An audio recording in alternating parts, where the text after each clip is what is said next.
Programa Direito em Foco volta agora para o terceiro bloco. Programa esse que estreia nessa semana na Docton TV. Tem hoje como convidado o professor Dário Júnior. Só para lembrar um pouquinho, professor, no primeiro bloco nós fizemos a apresentação da sua formação. No segundo, destacamos a importância da participação do cidadão, os rumos do direito. E no finalzinho ficou aquele quê, para a gente saber, se nós falamos do papel do cidadão, qual é o papel do Estado? Pois é, Oscar, eu costumo observar o seguinte: o Estado que nós temos, proclamado pela Constituição Brasileira de 88, é o Estado Democrático de Direito, que ainda está sendo construído constantemente, está sendo pensado pelos estudiosos da ciência política, do direito. Hoje em dia é um estudo fundamental nessas duas áreas. O que é o Estado Democrático de Direito? Eu penso que o Estado Democrático de Direito, como eu disse no bloco anterior, ele se difere do Estado Leviatã, que é o Estado que coloca medo nas pessoas através de uma autoridade inquestionável. O Estado Democrático de Direito ele tem que se estabelecer em bases mais racionais, como administração governativa. Ou seja, o Estado ele não produz riqueza nenhuma, ele tira riqueza da população para retornar essa riqueza em serviços prestados. Então, eu tenho que enxergar o Estado como um servo da população. O Estado está aí para servir a população. Então, nesse sentido, tudo aquilo que o Estado for fazer, ele tem que ter em mente o primeiro ganho é o bem-estar da população em toda e qualquer esfera do Estado. Ele tem que levar em consideração primeiro esse interesse público, esse interesse coletivo, saber se aquela atitude está realmente refletindo em bem-estar para a população. E isso não é fácil a gente passar a ter essa visão do Estado, porque a gente está acostumado com a visão de um Estado autoritário. E por falar em bem-estar, uma pergunta que a sociedade assim, sempre faz. A corrupção. Como é que fica essa situação da impunidade, né, da morosidade da justiça? Isso é natural? Como é que o Estado tem que se portar e como é que o Poder Judiciário ele tem que se portar também nessas situações? Exatamente. A corrupção é um grande mal, né? Ela atingiu níveis alarmantes nos últimos anos. E é preciso realmente utilizar as armas com eficiência. Existem mecanismos no direito para combater a corrupção. Nós temos aí juízes, promotores, procuradores da República, juízes da esfera federal também, ministros dos tribunais superiores, muito empenhados em combater a corrupção através da aplicação do direito penal, do direito administrativo, do direito constitucional, afastando governantes que estão malversando os recursos públicos. Nós temos vários exemplos aí, mas é algo extremamente assombroso o nível de corrupção. É muito dinheiro que se desvia, está em todos os níveis, e por mais que se aparelhe as polícias, o Ministério Público e o Judiciário, a gente tem a impressão de que não dá conta, que não tem condição de atingir todos os corruptos, né?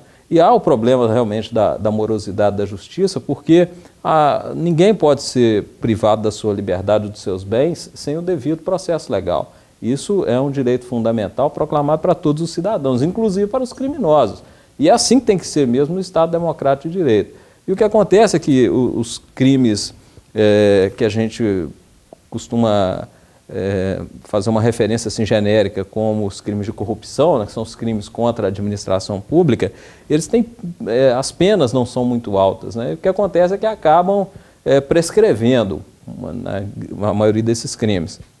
E os recursos são muito bem utilizados pelos advogados.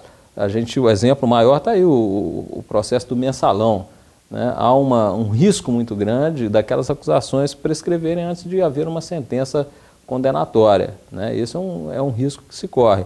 Mas o que eu observo é o seguinte, nós temos instituições muito fortalecidas a partir da Constituição de 88. Nós temos um Ministério Público Estadual, um Ministério Público Federal muito atuante.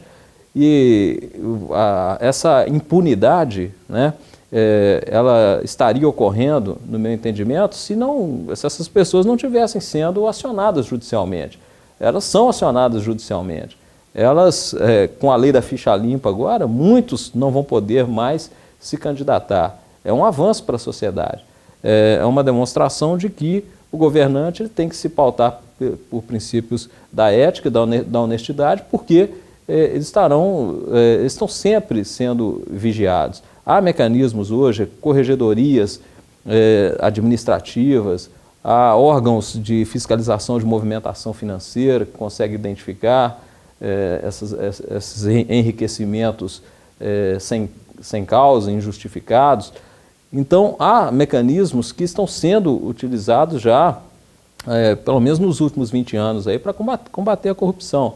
Então, isso só pode nos encher de esperança. Eu acredito que isso vai, que o nosso país vai evoluir, que o nosso país vai melhorar. Nós precisamos caminhar. Nós temos o barco para navegar, nós estamos precisando saber operacionalizar esse barco aí, né? É importante o que o senhor falou na lei ficha limpa. Cara telespectador, é bom que os senhores entendam que a lei ficha limpa foi um resultado de uma manifestação popular. Ela é fruto de uma iniciativa popular de lei. E isso para poder dizer, professor, para a gente poder dar esse destaque. Foi favorável essa lei ficha limpa, a aprovação dela?